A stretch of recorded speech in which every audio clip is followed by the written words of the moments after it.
Right, do you want me to kick off then, Claire? Yeah, so welcome everyone. I'm just going to hand over to Andrew. So Andrew is head of technology at Nexus, the IT partners, and we are absolutely delighted to have Nexus partnering with us on this event today. So I will hand over to you, Andrew, to kick us off, talking about AI versus AI, how you can get your smart defenses for AI working for you. So Andrew, over to you. Thank you very much. Good afternoon, everybody. Some of you I've met before, some of you I haven't, but it's nice to meet you all. Like Claire said, I'm the head of the technical department at Nexus. To kind of add a bit of credibility to what I'm going to be talking about today, I'll talk a little bit about Nexus and myself, and then why I'm here really. So at Nexus, we're based in the Southwest, and we're an IT partner for a range of organisations across the UK. These organisations can be quite small, up to 10 employees, all the way to large enterprises. In the past, we've worked with companies like the Met Office, Garmin, the Welsh Government, things like that. We provide a range of services to them. We do IT strategy. So if they need assistance in helping their IT realise their business aims, we work with them. If they want to move to the cloud, we can help organise them and work with them to achieve that, for example. We've got a professional services department. So if a organization has an IT company, also an IT department, and they don't have the time or the skills to do some of the work, we jump in and do a lot of professional services and one-off deployments and project work for them. We also work with organizations who don't have a IT team. So if they need someone to phone up and speak to deal with some incidents, we'll help do that as well. As for myself, I'm responsible within Nexus for the service delivery and the project side of things. I'm not commercial, so I'm not a salesperson. It's although I've done a few presentations like this recently, I'm a little bit of a fish out of water in terms of presenting this kind of stuff. So if I'm not as polished as you're used to, then I apologize, but it's who I am. I think it's important to kind of get across why I'm doing it today. However, I mean, there's obviously for me, the anxiety of, speaking to you all about all of this stuff, but I do that because I think it's really important. I think it's a great opportunity for me to speak to business leaders and business owners about cybersecurity and the risks posed to your organizations by ultimately cyber criminals. It's very easy, I believe, to look at the news and look at or hear about Marks and Spencers or Jaguar Land Rover or Co-op and on, and think that will never affect us. We're not big enough, we're not a target.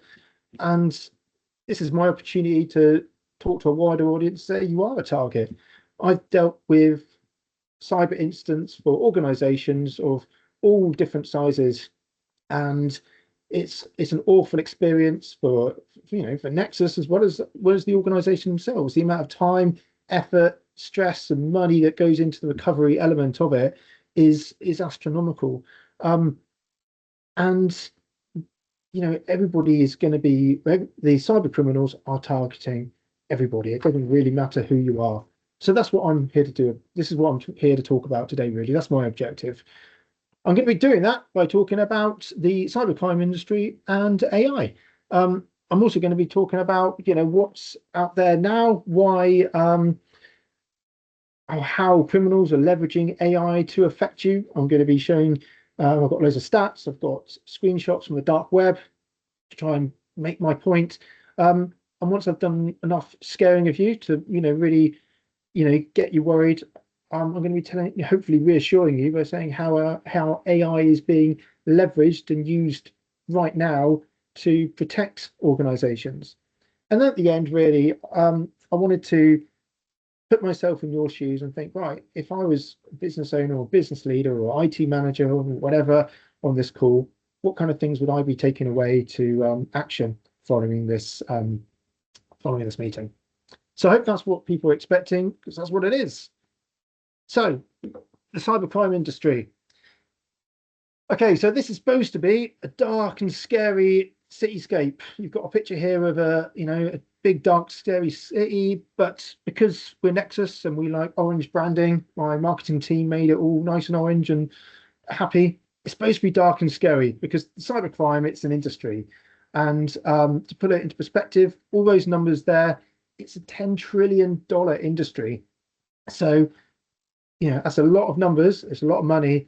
Only two countries in the entire world have a GDP higher than $10 trillion, and that's the US and China. So there's an awful lot of money going into cybercrime.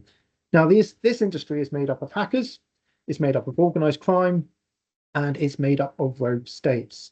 Now, the organized crime elements, they function as, I don't want to say businesses, because they're not businesses, but they're organizations in their own right. They have employees, they have departments, they'll have an operational team, they have a customer services team. So, if someone gets ransomware and they phone up, they'll speak to a customer services team who will help make payment for it, take payment to get hopefully service restored.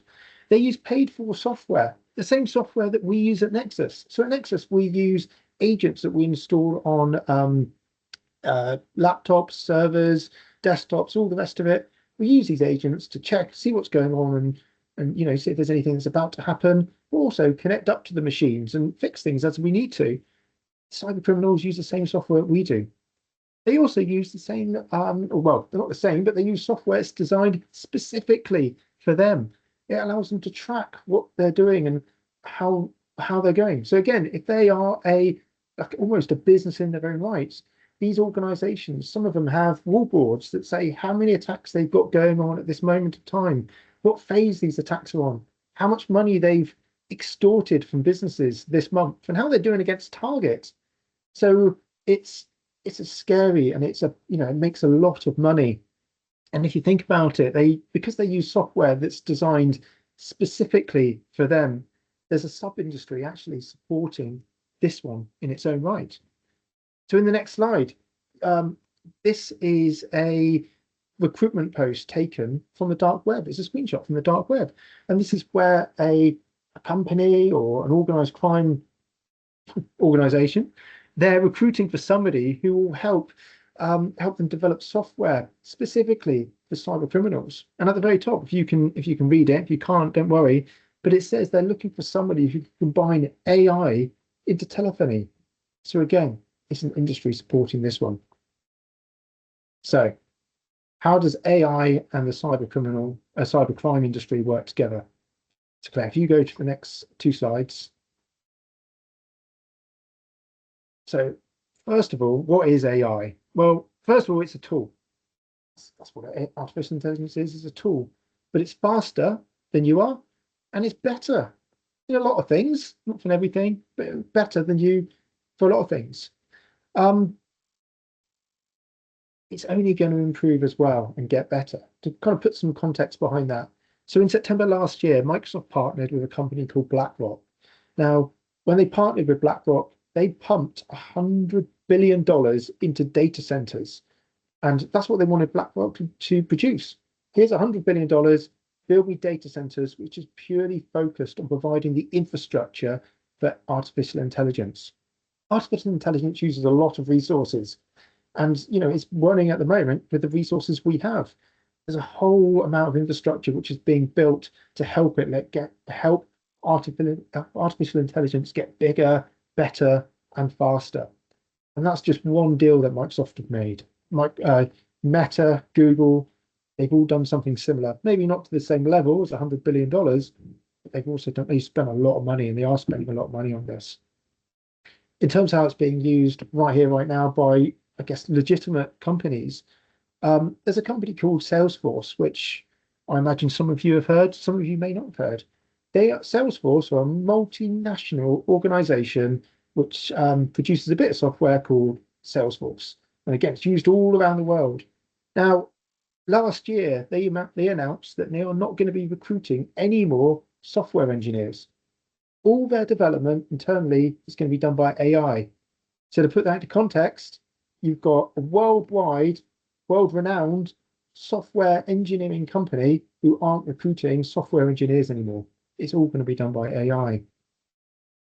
Now, as every industry in the world is looking at AI for efficiencies, and cyber criminals, it's the same. And that statement there is reflective, I think, of where we are at the moment. AI and automation is being combined. That means that there are more sophisticated, more dangerous attacks occurring at a scale we haven't seen before. The last quote is from Black Kite. So Black Kite are a cybersecurity firm, and they produced this report on the state of AI and security. And it says that there's a 123% increase in ransomware attacks over the last 2 years. And you can read what's on the screen there, but they are basically calling out AI as a driver for additional ransomware attacks. Now, for those of you that don't know, ransomware, that's the big, scary, business-ending type of attacks that will affect people. So again, things are getting more dangerous.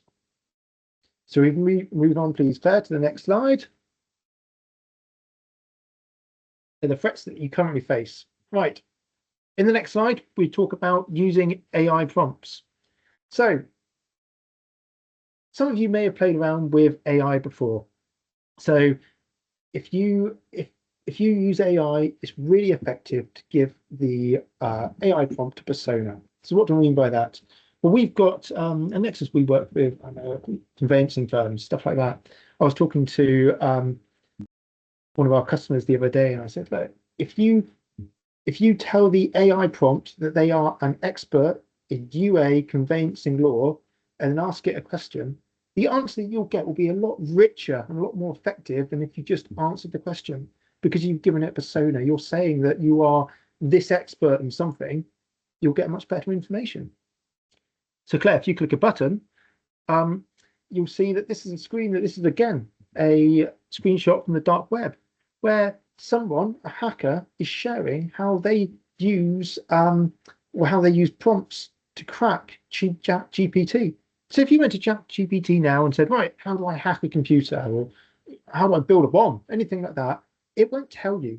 And that's because that information is sensitive data and it's hidden or protected by safeguards. However, if you give ChatGPT or other type models a prompt, you can bypass those safeguards. And this is what this person on the chat is doing.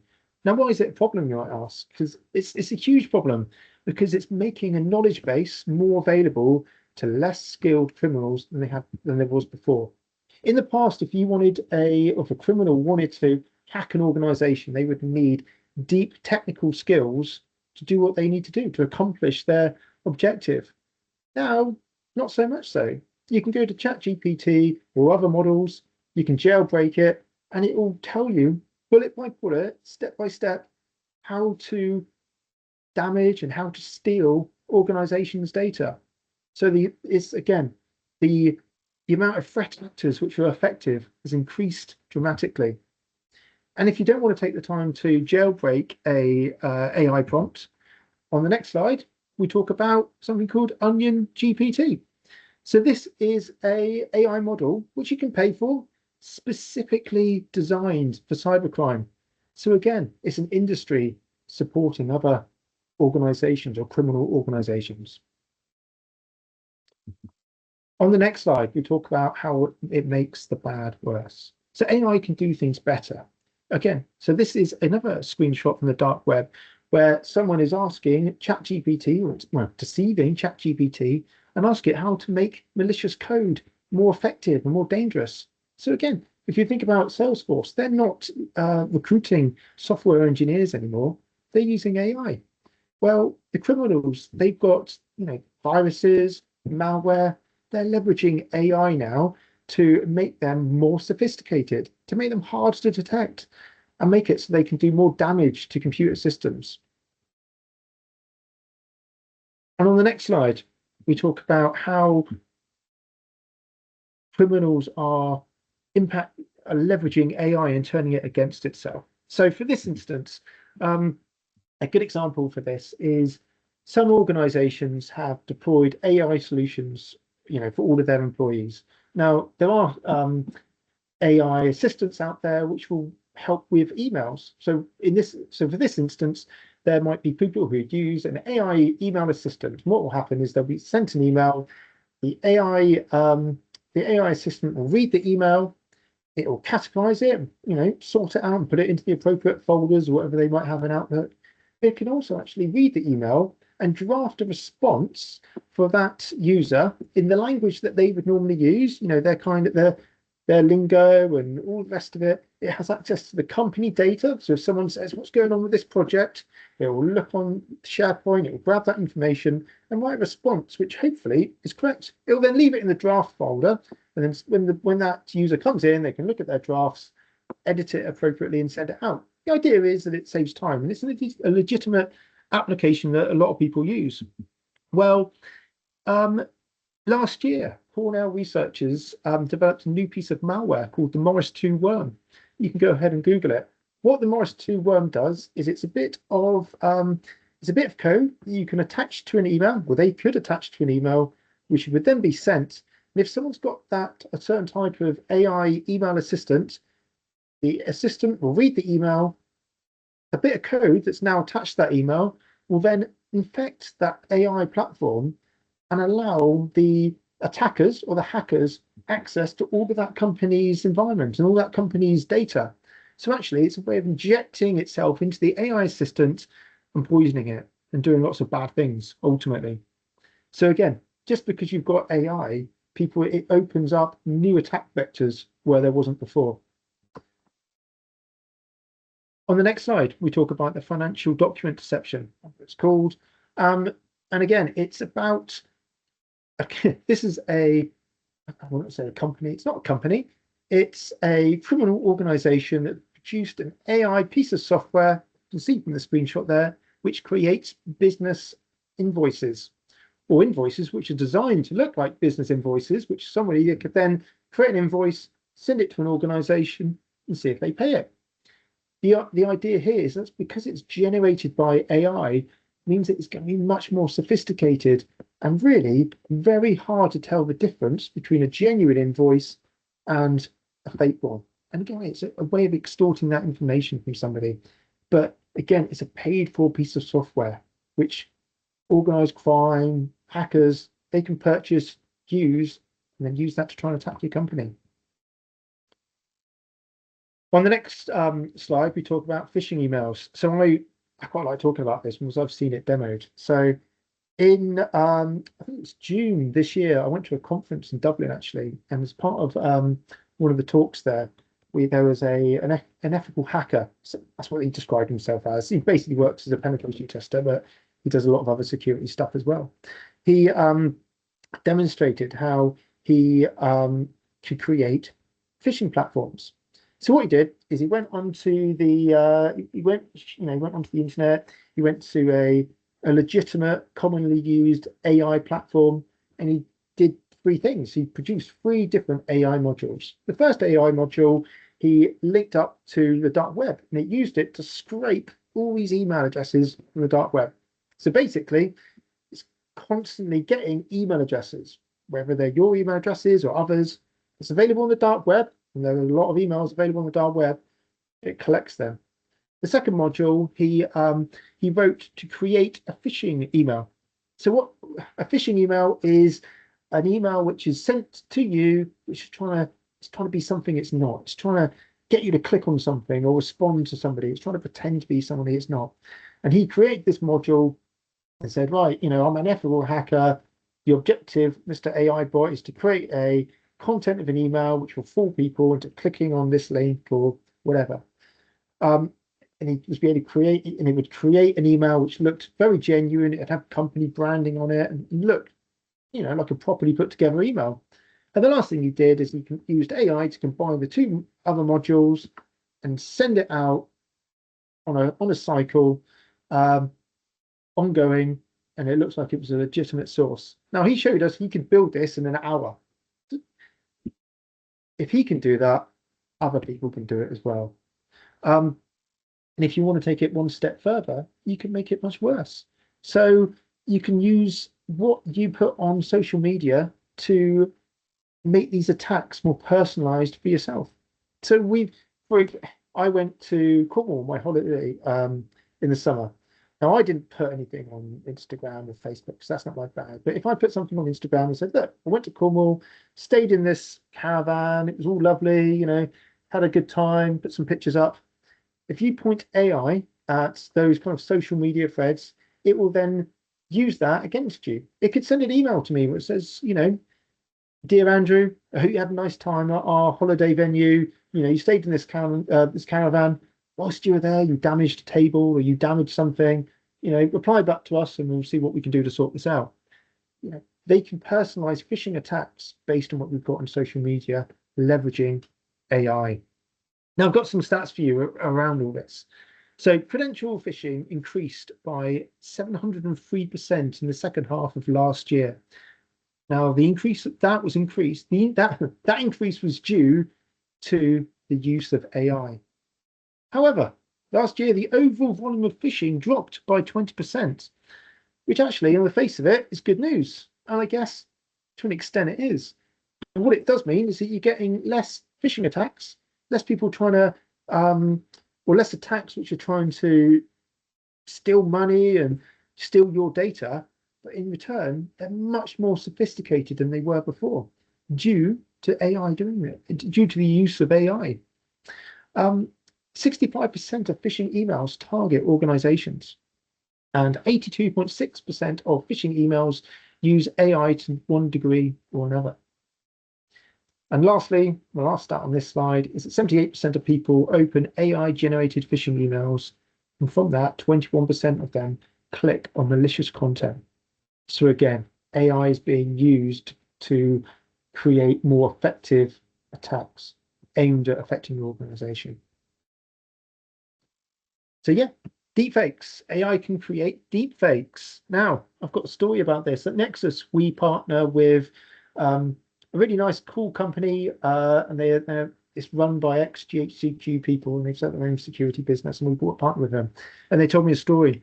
They told me how there was a financial analyst working in a company. They were in the office, working quite happily one day, and then all of a sudden they got a video call from their managing director. So they answered it. And the managing director came up and exchanged a few pleasantries, said hello and all the rest of it, and then said, look, I need you to do me a favor. Can you just update the banking details for one of our suppliers, please? So this financial analyst, she was like, okay, that's fine, I can do that, whatever. As she was doing it, she looked over the top of her screen and saw the same managing director walk down the corridor talking to a colleague. Now that is a deepfake attack, which is actually really sophisticated. Because if you think about it, AI would have been used in, obviously the deepfake elements, but in other elements as well. They could have used, or probably would have used AI, pointed at LinkedIn and said, right, who would be the most effective person and vulnerable person for us to target for this attack? They need to have access to update billing information. They need to know the managing director, not too well, but well enough. So be there for a certain amount of time. It would have allowed them to identify through LinkedIn or whatever the right person to attack. There's a deepfake element themselves. Deepfake technology at the moment can't automate that. The response to the when she was talking to the managing director, she wasn't talking to AI. She would have been talking to a cyber criminal or a criminal who was using AI to change their face and likeness, but there would still have been someone acting the part and talking. AI can't do that yet. It can, but it's a sophisticated attack. But do you think, if you might think, oh, that sounds a bit science fiction, does it really happen? Well, on the next slide, yeah, you can see it does. So this is a screenshot taken from The Guardian, where someone fell victim to a 20 million deepfake scam. Again, these are sophisticated attacks, and are they being used day to day and targeting your organization? Maybe, maybe not, because there's a lot of effort and time that goes into it, but it's coming. Things change, things always get better. Now on the next slide, we can look at how deepfakes are being used in industry. So this is a snip from an interview. Now, the person on the right-hand side, you can see him moving around there. He's the managing director of a leading cybersecurity firm. Now he's interviewing someone to join their firm as an analyst, as a technical or a security analyst in their company. But he's realised through the interview that it's not who he's talking to it's not really that person, it's somebody different. That's why he was waving his hand in front of his face, so you could probably see the clipping underneath and see if you get a view of his real face. So ultimately, what was happening here is that maybe it was a rogue state, maybe it was organized crime, maybe it was just a hacker. Someone was trying to infiltrate this cybersecurity firm to, get into it, make bad things happen. He posted this on LinkedIn, and when he posted it, he didn't say, "Oh my goodness, this has happened." Well, he said that, but wait, he didn't. He also said, "This has happened to me before. This is the second time it's happened." So it's becoming more of a problem. Now, you may look at that picture and think, it's pretty obvious it's a deep fake. Well, what we need to remember is it's the worst, AI right now is the worst it's ever going to, right now it's the worst it's ever going to be. AI, the amount of investment that's going into it, I spoke about BlackRock earlier, the amount of development and how AI is improving all the time. Right now, it's the worst it's ever going to be. Now, this deepfake was, this interview took place probably about 8 months ago, something like that. If it was going to happen now, it would look better. Would it be human? Would it look enough to fool everybody? Maybe, maybe not. It's going to be better than what it is now. Now, 71% of people globally know what a deepfake is, and yet only 0.1% can consistently identify deepfakes. Now, on the next slide, I think, Claire, you can just click through this. There's a few, it tells you what AI can do at the moment. So text, it can do all of that stuff. Audio, if you click on that, Claire, yep, it can do all of that stuff. And video, yep, it can do all of that stuff, apart from the last one. Like I say, you still need an actor right here, right now. Now I've got some stats for you. Again, love my stats. There's 19% more deepfake incidents in the first quarter of this year than there were in all of 2024.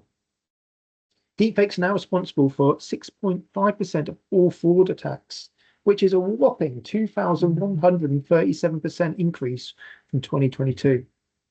Now, talk about voice cloning. So adults over the age of 60 are 40% more likely to fall for voice cloning scams. These scams often target victims with access to sensitive data, such as login credentials or banking details.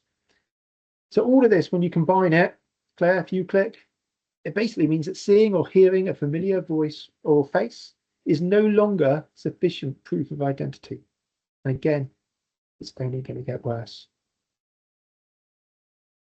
But so on the next slide, AI can create fake platforms. So at Nexus, we've created a system for our customers and for us as well, really, which allows us to, if you phone up Nexus at the moment and all our engineers are busy on the phone, it will present you with a AI phone assistant, and it will take your details and log a ticket if you need to. It might even, if you want it to, try and help you with the technical issue you've got. If you say, "I'm getting this error message," it will help you try and work out how to fix that. But either way, that's something we created ourselves using our engineers, and it's a platform.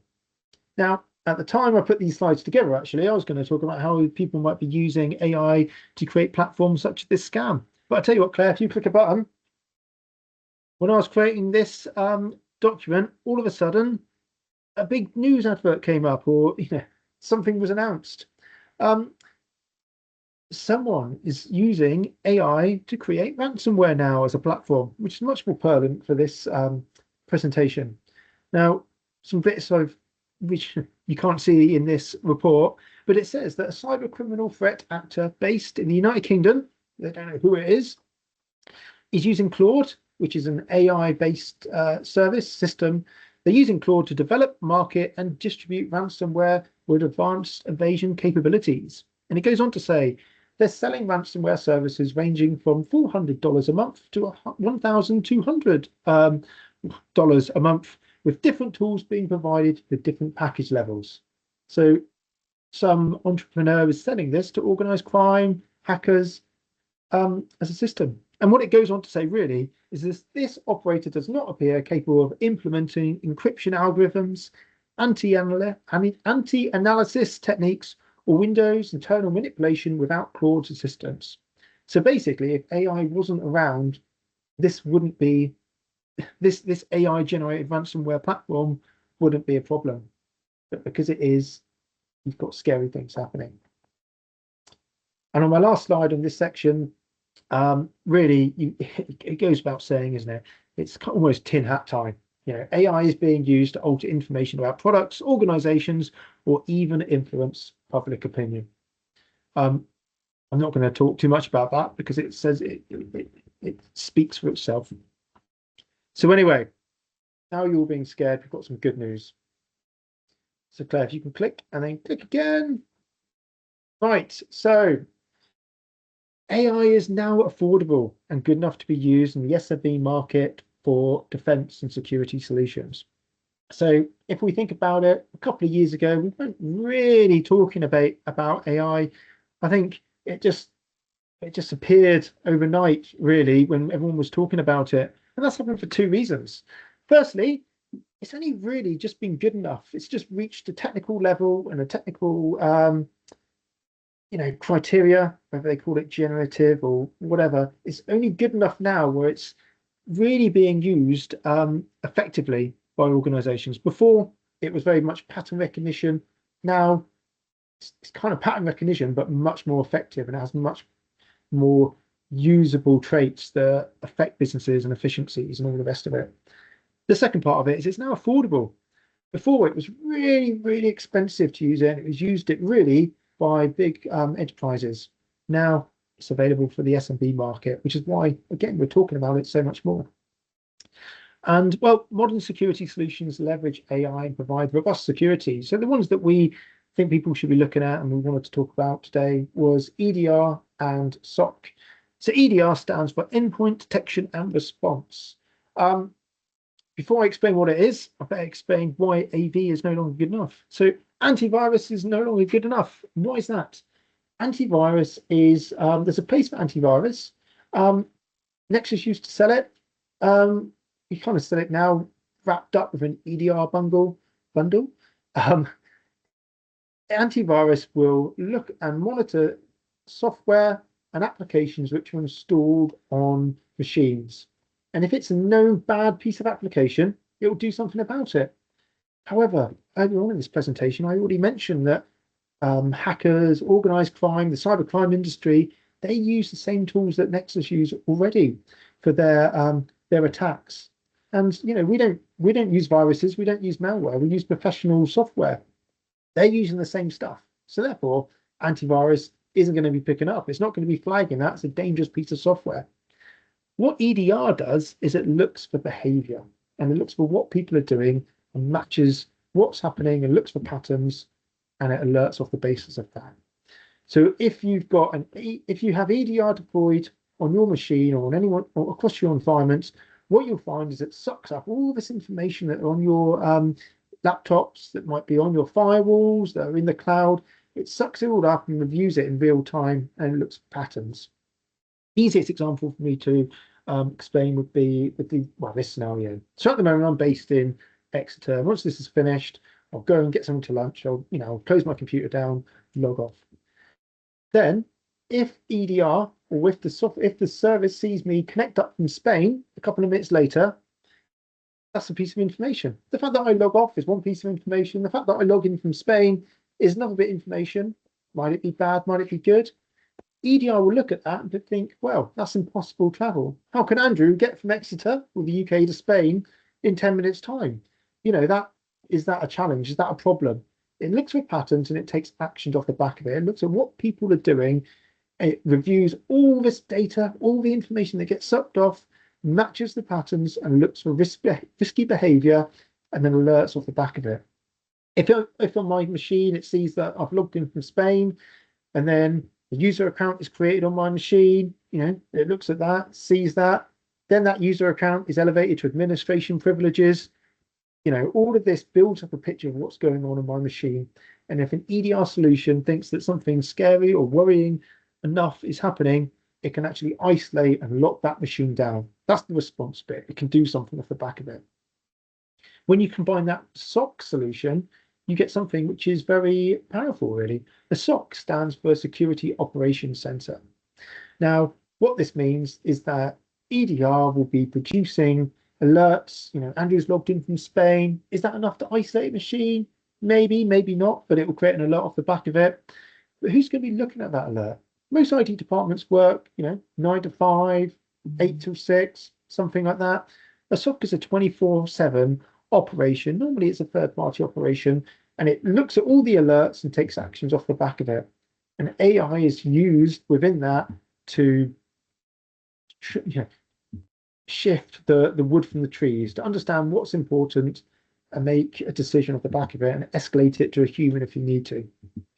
Going back to antivirus no longer being good enough, like I say, we used to sell antivirus 5 years ago, and then we went around and thought, we said to our customers, look, antivirus it's not what it used to be. It's still a place, but you need to invest in a more secure and effective security solutions. Here's EDR. This is the EDR package we recommend and we use and we think is really good. A lot of our clients went, yeah, that sounds great. We'll work with Nexus. We'll follow up on that. With IT strategy and everything. Some clients turned around and said, nah, we don't see the point. We don't want to do this. At Nexus, we took a decision at some point and thought, right, we're so worried about some of our customers that haven't moved to EDR or aren't using EDR and just using the basic antivirus solution.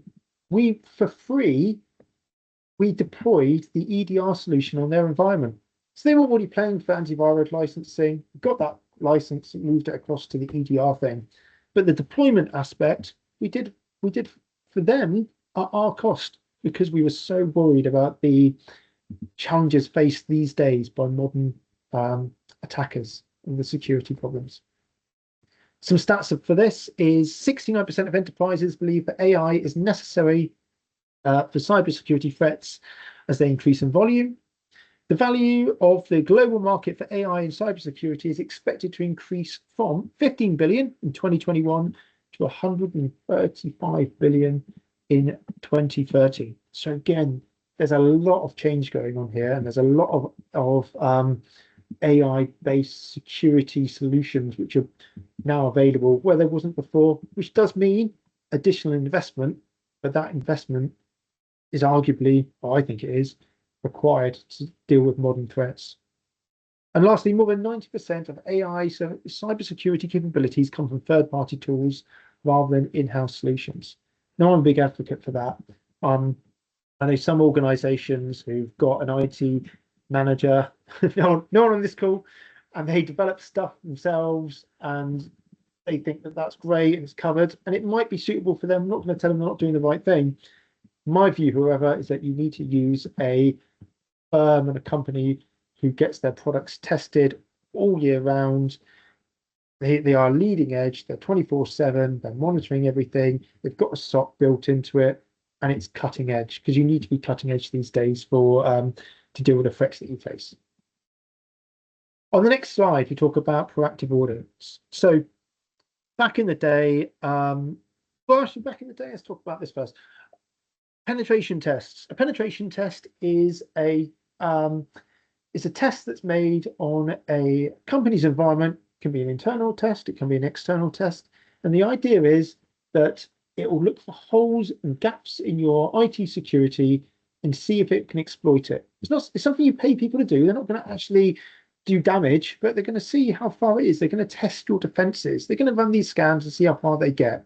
The idea is that you know where the gaps are. If they say, actually, I managed to get onto your environment, and I could have done this by ABC, as an IT manager, as an IT partner, you can go in and close that gap. So it's a proactive way of trying to get ahead of the game and understand where your problems lie. Before AI got involved in this area, a penetration test could have cost 15 to 20 grand per test.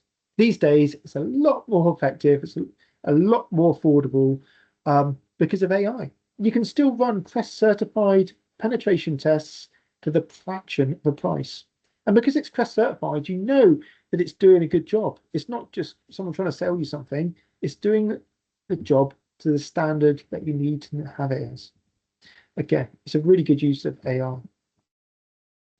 On the next slide, I talk about how AI is being used to analyze domains. So there are hundreds, thousands of domains registered every hour within the UK, within the UK, within the world. There's lots of domains being registered. Now, why is this a problem? Why is this important? Well, nexusos.co.uk, that's our domain that we use at Nexus.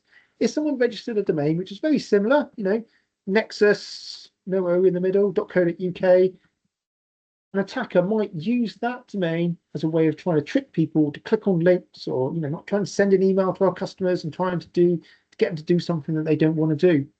AI services can review every single domain that's being registered, and then it can evaluate that and think, right, is that going to be used for bad purposes? Is that going to be used by a hacker, or is that a legitimate domain?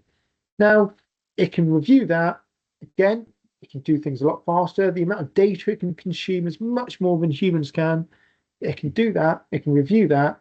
And then if it thinks that those domains are being used for bad purposes, if you sign up to their solutions, it won't allow their users to click on them or load them or accept emails from them. It's a way of preventing attacks even reach the user or the organization. So they're just some examples of how AI is being used for protection. However, what can you do? So if we click on to the next couple of slides, so there's a few options here. So Claire, if you just click on everything, just 4 times, you've got 4 boxes that appear. First thing you can do really is review your security stack. This is something that I would recommend all business owners or IT managers do. Have a look at what you've actually got at the moment. Are you using antivirus and no EDR? Is what you have sufficient for the modern day attacks that you're going to be facing, your business is facing? Do you run penetration tests? If so, are they done annually? Are they done monthly? What's the frequency? If you've got EDR products, or if you've got products that alert and say, right, something's going on, who looks at them? Is it working effectively? A couple of months ago, I did some consultancy for an organization, and they were very happy to show me all of the security suite of products that they had, and they were pleased that they'd done all this work. And I asked them, I said, well, if you get an alert, where does that go? Oh, it emails us. So I said, okay, show me the emails. So they looked at each other and looked a bit sheepish, loaded up Outlook, and there was thousands of unread emails in their email box. So again, it's all very well looking at the security stack, your security stack and systems and services. It's something that needs to be robust. Some people need to be looking at what you've got, and it needs to be effective. For users, look at investing in password managers. So many things have different passwords these days. We've got companies or customers that have line of business software which isn't linked in through single sign-on to the Microsoft account, which basically means they log on to their laptops in the morning, they'll get their emails, and then they try to log on to their main bit of software, and they need to put a different username and password in.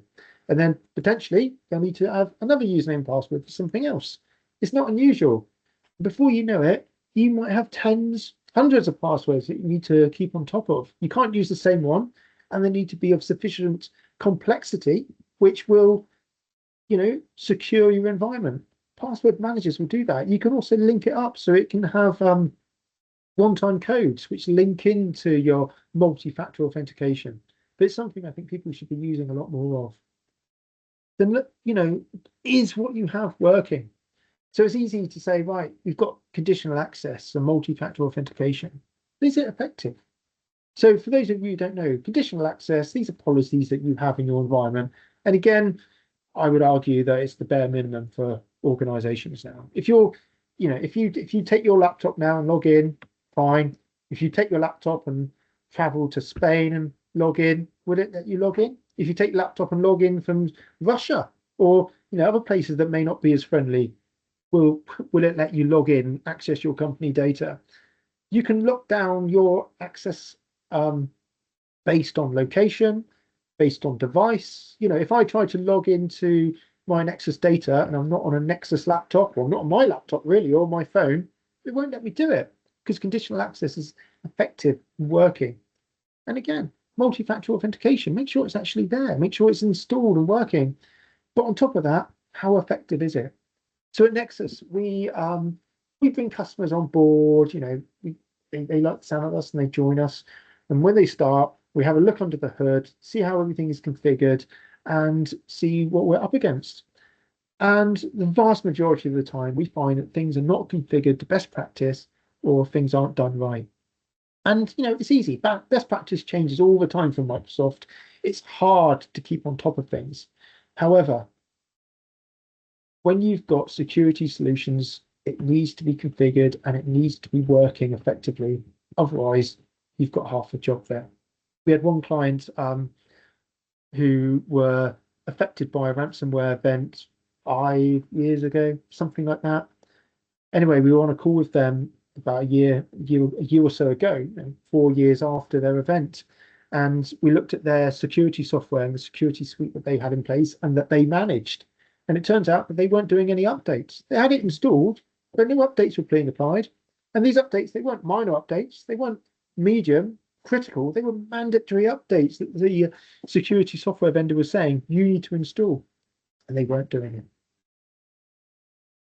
And staff training. Make sure you're helping your team. Look at how your staff identifying what phishing emails look like. If they get an email, should they be clicking on it? Think about what you can do to help train your staff and understand the challenges they have. On the next slide, we talk about what you can do at a personal level. So if you receive an email, how do you really know it is from you how do you really know it is from who you think it is? Zero trust. Question everything.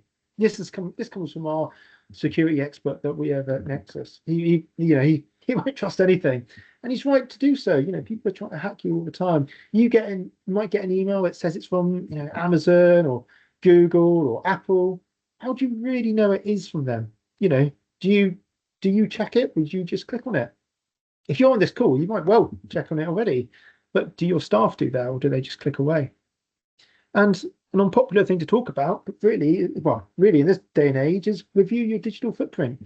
Look at what you put on LinkedIn. Look at what you put in social media, because that information it's in the public domain, and it can be used as a way of attacking you as well. So you need to review this kind of stuff and think about it. On the next slide, I'll talk about other considerations that you have and how do you use AI models. So AI models don't store data, it's just AI. However, the platform that the AI model is based on, it can and will store data. So you've got to consider how AI platforms are deployed across your business. So there's two graphs here. So what does this mean? Well, there was a survey completed by a security firm, and they found that from enterprise devices, so business devices, 1 in 13 prompts, so 1 in 13 questions or interactions with AI models contained potentially sensitive data. Now, 1 in 80 prompts was deemed to have a very high risk of containing sensitive data. So if you want to use AI, I'm not going to say you shouldn't, but you've got to be careful about the way you do it. Make sure you've got governance and all of that good stuff in place. You still got to be aware that if you're sending information and asking questions to AI, you've got to consider what you're sending it, because it's your data which is potentially stored elsewhere. And also on this, you've got to question what you get from AI. Hallucinations are a real thing. An hallucination is when an AI model will tell you, you ask it a question and it will tell you an answer and it's wrong. It's hallucinating. That's what they call it. But AI talks with such authority, people take it as fact. It isn't. It's not. It is fallible. It's not perfect. And then got onto the question and answers. So I don't know if anyone's got any questions. I think, Claire, you said that you could type in, or feel free to ask them if they want to. I'm just going to stop sharing and come off mute. Thank you very much for that, Andrew. I'm happy for people to either come off mute or pop the question in the chat if they would prefer. I think for me, the two things that resonated the most from what you said, other than some of the scary stats, obviously, was I really liked the create a persona So you are an expert in to help with prompts that are being generated. And I think for me, having spent 24 years in financial services, that bit about the staff training is absolutely critical, because invariably it is human intervention at some point, clicking on something that means you let in ransomware or whatever the cyber attack is. So from your newest entrant to your most senior person and everyone who's been there 100 years, just making sure that everybody is completely up to date on what the risks are and what to look out for, is absolutely critical. I can see Louise is typing. Louise, did you want to keep typing, or did you want to come off mute and ask your question? We've got a few moments left. Oh, there we go. The question is, we've got a couple of questions coming in. Can you see them, Andrew, or did you want me to read them out to you? So we've got If you read about one, actually, I can look at them here. Yeah, so I will read them out for the purposes of the video. So Louisa said, how do you see AI progressing in the next, for example, 5 years? So we've got AI experts at Nexus who have talked about this, and it's interesting actually, because a couple of years ago we didn't have AI experts.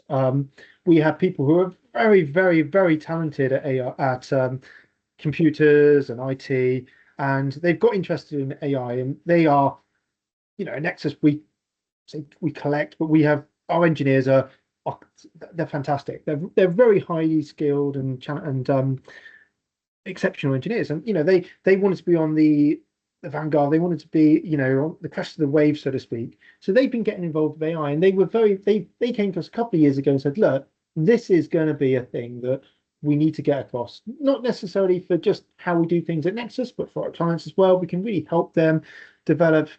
And then they were talking about the investment that's going into it, and you can see there are videos of Jeff Bezos, the guy who looks like one of the richest men in the world, Elon Musk. They all talk about AI and how it's being used across every single phase of their organization, and it's only going to increase. It's when the electric car came out. You saw a couple of Teslas or whatever. Now everywhere you drive, it's Teslas. The technology increases and it becomes more and more used by everybody. What I would say is I think that the expectations of AI is probably going to drop a little bit, because we're talking about AI as a bubble at the moment. An AI bubble, AI is going to save the world. Whether it saves the world or not, I don't think it's going to quite live up to the expectations, in my opinion, in the next couple of years. And then we'll kind of dip down and then get to a plateau of what we expect.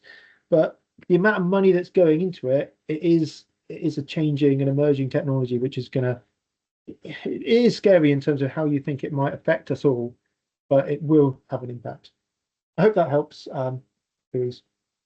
Thank you, Andrew. I've got one more question, but just to answer that as well, we are looking to run an event in 2026 that will be called Digital Devon, and it will answer a lot of these questions and give you a pathway for how to start using AI, get the governance right and make it effective and useful for your organization. So keep an eye out for that for next year. And then Andrew, very quickly, we've got a couple of minutes left. So Andrew has asked, what is available to combat deep fakes? My big worry is some random hacker clones the voice of the CEO, calls up finance, and because they recognize the voice, they do the transfer of money or something. Even if they clone my voice, I can call finance and can I change my bank details? How do I combat that?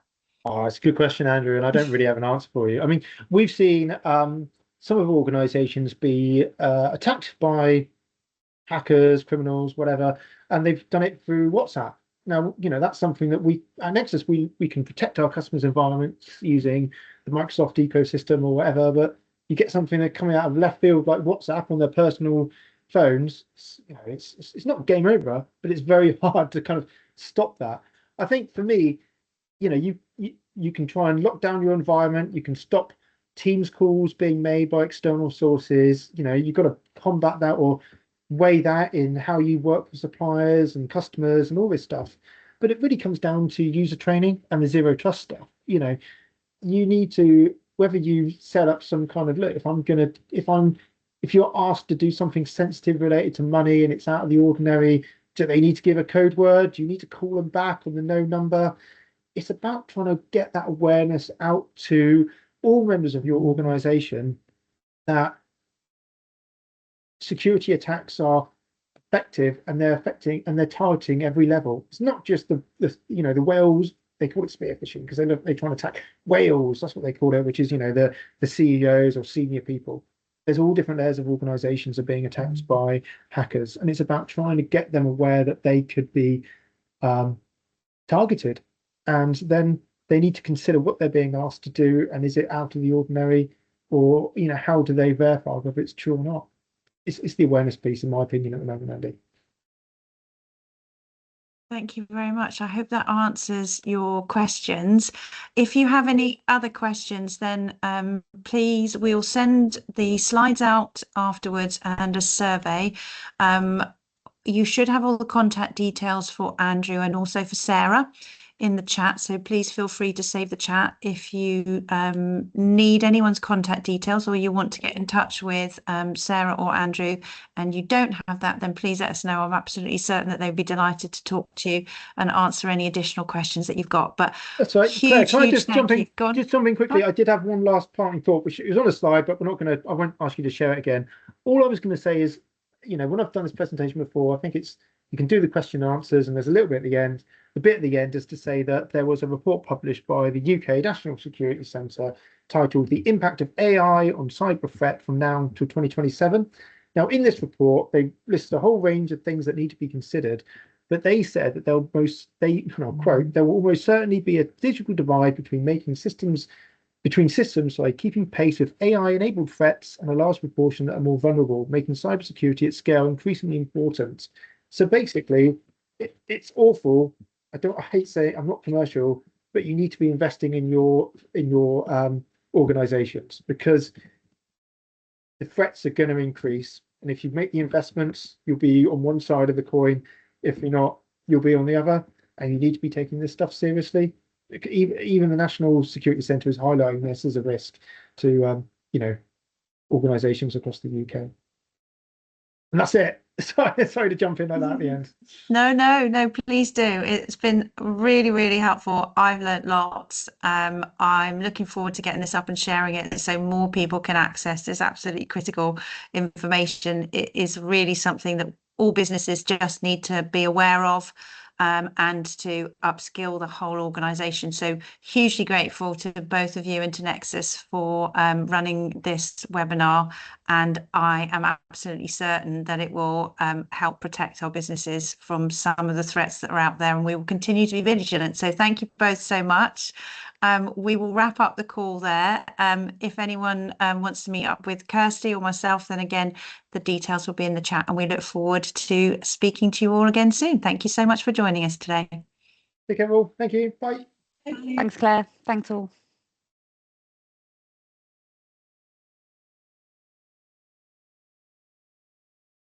Do you know what I'll tell you what I've been asked